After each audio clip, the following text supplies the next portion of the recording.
route, but the second area where he was preeminent was that of war and revolution. In the first place, he drafts the manifesto of the revolution, most of it at any rate, fails to get a clause condemning slavery from being adopted, fails to get it adopted, probably because of the pressure of the Carolinas and Georgia delegations, but also because of the number of slave traders, not holders, also in New York.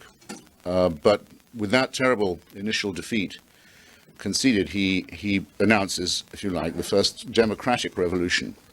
Until that time, the word democratical or democratic was generally used as an insult, as the Greeks might have said ochlocratic or mobbish or mob rule. To be accused of being a Democrat was to be accused of favoring essentially mob rule. John Adams would, I think, have continued using it in that way for most of his life. The word democracy evolves as a non-pejorative, as a positive word, really out of the work of Thomas Jefferson and in my opinion, the unacknowledged drafter of the Declaration, Thomas Paine, who's the subject of my next book, The Unacknowledged Founding Father. But the crucial thing is popular sovereignty, and for the first time, the idea that rights are innate in humans, not in monarchs, not in bishops, and not derived from the heavens, though a creator is mentioned, it's not specified, that they are common property. Any human can claim them. This idea, which I believe is still the most revolutionary idea, was at that time extraordinarily so. When Mr. Jefferson finally becomes president, the very first thing he does is to declare war.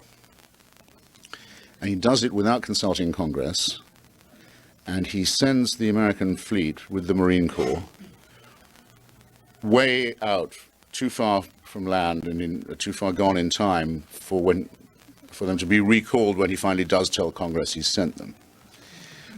This is because he wanted to make absolutely sure that this war was a success.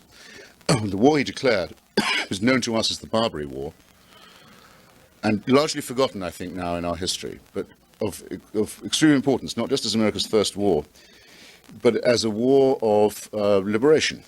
The war was against what, as I say, vulgarly called the Barbary states. These are more properly described as the states of the Ottoman Empire in North Africa, what we would now call Algeria, Morocco, Tunisia and Libya.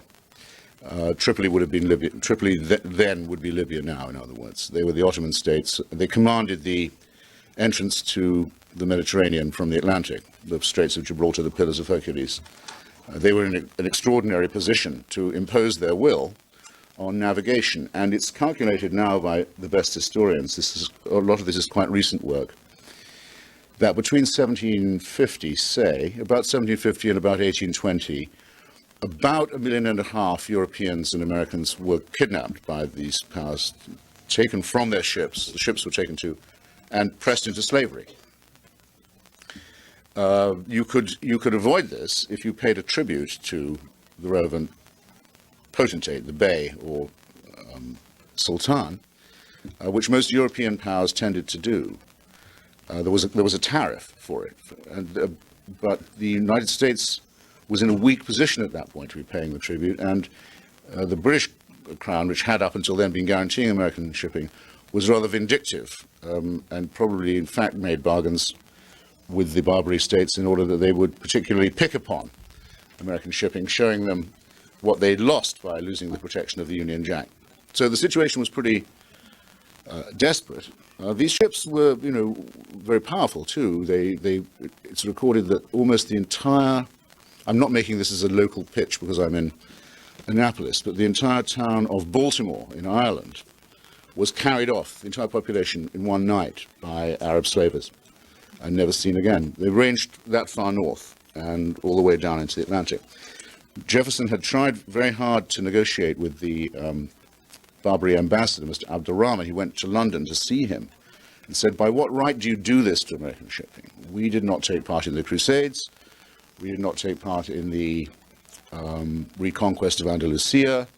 We are not a Christian country. There is a treaty still extant, still is the law of the land in this country the Treaty of Tripoli, which, among other things, states, and has the full support of Congress and the Senate in stating, the United States is in no description a Christian country. Worth remembering, by the way, when you hear some of today's blowhards.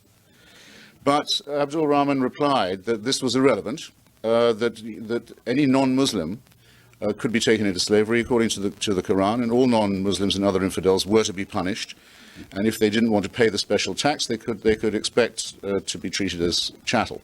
Well, it was decided not to be spoken to in this tone of voice, and the fleet set sail, and after a fairly prolonged bombardment, I won't tell you the whole story, and some very heroic operations now associated with the names of Stephen Decatur in particular, a change of policy was imposed. The